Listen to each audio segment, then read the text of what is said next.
ಕೈ ಕೆಸರಾದರೆ ಬಾಯಿ ಮೊಸರಾಗುವುದು ಎಂದು ನಮ್ಮ ಹಿರಿಯರು ಹೇಳ್ತಾರೆ.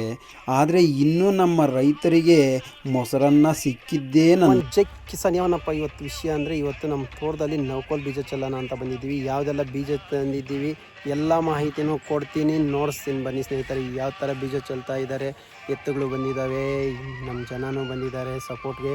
ಸೊ ಹಾಗಾಗಿ ನಾನು ಇವತ್ತೆಲ್ಲನೂ ತೋರಿಸ್ಕೊಡ್ತೀನಿ ನಿಮಗೆ ಯಾವ ಥರ ಚೆಲ್ತಾ ಇದ್ದೀವಿ ಅಂದ್ಬಿಟ್ಟು, ಒಂದು ಎಕರೆಗೆ ಎಷ್ಟು ಬೇಕು ಅಂತ ಎಲ್ಲನೂ ಹೇಳ್ಕೊಡ್ತೀನಿ. ಇನ್ನು ಯಾರೆಲ್ಲ ಫಾಲೋ ಮಾಡಿಲ್ಲ ಫಾಲೋ ಮಾಡಿಕೊಂಡು ಶೇರ್ ಮಾಡಿ. ನೋಡಿ ಸ್ನೇಹಿತರೆ, ನಾವು ಯಾವ ಥರ ಉಳುಮೆ ಮಾಡ್ಕೊಂಡಿದ್ವಿ. ಹಾಗಾಗಿ ಈಗ ರೋಟೋವೇಟ್ರ್ ಓಡಿಸಿದ್ರೆ ಆ ಪೆಂಟೆಗಳಿರೋದೆಲ್ಲ ಹಸ್ನು ಬರಲಿ ಅಂದ್ಬಿಟ್ಟು ಧೂಳು ಮಾಡಿಸ್ತಾ ಇದ್ದೀವಿ. ಸೊ ಇನ್ನು ಗೊಬ್ಬರದ ವಿಷಯಕ್ಕೆ ಬರಬೇಕಾದ್ರೆ ಫ್ಯಾಕ್ಟಂಪಾಸ್ ಅಂದ್ಬಿಟ್ಟು 20-20 13 ಅಂದ್ಬಿಟ್ಟು ಇದು ಗೊಬ್ಬರ ತೊಗೊಂಡಿರೋದು. ನೋಡಿ ಯಾವ ಥರ ಇದೆ ಗೊಬ್ಬರ ಅಂದ್ಬಿಟ್ಟು 1.5 ಎಕರೆಗೆ 1.5 ಮೂಟೆ ತೊಗೊಂಡಿದ್ದೀನಿ ನಾನು.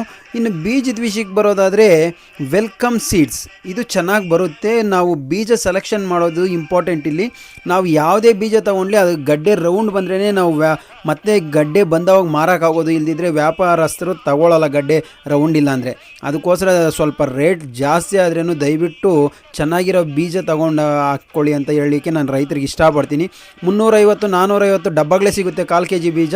ಬಟ್ ಇದು ನಾನು ತಂದಿರೋದು 100 ಗ್ರಾಮ್ಸೇ ಬಂದು 1300. ಚೆನ್ನಾಗಿದೆ ಈ ಸೀಡ್ಸು. ಇವರು ಅರ್ಜುನ್ ಅಣ್ಣ ಅಂದ್ಬಿಟ್ಟು ನೋಡಿ, ಇವರೇ ನಮಗೆ ಬೀಜ ಚೆಲ್ಲಕ್ಕೆ ಬರಲ್ಲ ಅಂದ್ಬಿಟ್ಟು ತುಂಬ ವೀಡಿಯೋಸಲ್ಲಿ ಹೇಳಿದ್ದೀನಿ. ಇವರು ಬೀಜ ಯಾವ ಥರ ಚೆಲ್ತಾ ಇದ್ದಾರೆ ಅಂದ್ಬಿಟ್ಟು ನೋಡಿ. ಇವರು ಉದ್ದ ಒಂದು ವರ್ಷ ಚೆಲ್ತಾರೆ ಮತ್ತು ಅಡ್ಡ ಒಂದು ವರ್ಷ ಚೆಲ್ತಾರೆ. ಆಮೇಲೆ ಆ ಕಡೆಯಿಂದ ನೋಡಿ ಇವರು ಗೊಬ್ಬರ ಚೆಲ್ಕೊಂಡು ಬರ್ತಾ ಇದ್ದಾರೆ. ಇದೆಲ್ಲ ಆದಮೇಲೆ ನಾವು ಮತ್ತೆ ಅಲಿವೆ ಸಹಾಯದಿಂದ ಬೀಜ ಮುಚ್ಕೊಬೇಕು. ಅದು ಯಾವುದು ಮುಚ್ಚಬೇಕು ಅಂದ್ಬಿಟ್ಟು ನಾನು ಎಲ್ಲನೂ ಮಾಹಿತಿ ಕೊಡ್ತೀನಿ. ಇನ್ನೂ ಯಾರೆಲ್ಲ ನನ್ನ ಐಡಿನ ಫಾಲೋ ಮಾಡಿಲ್ಲ ದಯವಿಟ್ಟು ಫಾಲೋ ಮಾಡ್ಕೊಳ್ಳಿ. ಆಮೇಲೆ ನೋಡಿ ಉದ್ದ ಚೆಲ್ಲಿದ್ರು, ಈಗ ಅಡ್ಡ ಚೆಲ್ತಾ ಇದ್ದಾರೆ. ಹಿಂಗೆ 2 ವರ್ಷ ಚೆಲ್ಲಿದ್ರೇ ಬೀಜ ಚೆನ್ನಾಗಿ ಮುಳುಗೋದು. ಆಮೇಲೆ ನಮ್ಮಮ್ಮನ ಅಡುಗೆನೂ ತೊಗೊಂಬಂದರು, ಬೀಜ ಚೆಲ್ಲಿದ್ದು ಆಯಿತು. ಸೊ ಹಾಗಾಗಿ ಇವರೆಲ್ಲ ಊಟನೂ ತಿಂತಾ ಇದ್ದಾರೆ, ಮುದ್ದೆ ಸಾಂಬಾರು. ನೋಡಿ ಈ ಯಜಮಾನರು ಈಗ ಅಲ್ವೇ ಹೊಡಿತಾ ಇದ್ದಾರೆ ಬೀಜ ಮುಳುಗಿಸಿಕ್ಕೆ. ಜಾಸ್ತಿ ಅದ್ಮಿಡ್ಕೊಂಡು ಹೊಡಿಬಾರ್ದು, ಬೀಜ ಎಲ್ಲ ಒಳಗಡೆ ಬಿದ್ದೋಗ್ಬಿಡುತ್ತೆ. ಹಾಗೆ ಮೇಲೇ ಹೊಡಿಬೇಕು. ನೋಡಿ ಯಾವ ಥರ ಹೊಡೆದಿದ್ದಾರೆ ಅಂದ್ಬಿಟ್ಟು ತೋರಿಸ್ಕೊಡ್ತಾ ಇದ್ದೀನಿ ನಿಮಗೆ.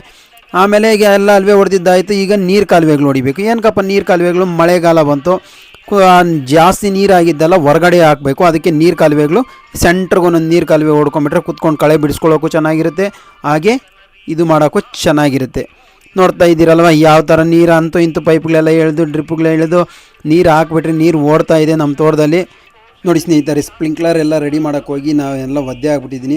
ಇಷ್ಟು ಕಷ್ಟಪಟ್ಟರೂ ನಾವು ರೈತರು ನಮ್ಮನ್ನು ಯಾರೂ ಕೈ ಹಿಡಿಯಲ್ಲ, ಸಪೋರ್ಟ್ ಮಾಡಲ್ಲ. ದಯವಿಟ್ಟು ಸಪೋರ್ಟ್ ಮಾಡಿ ಅಂತ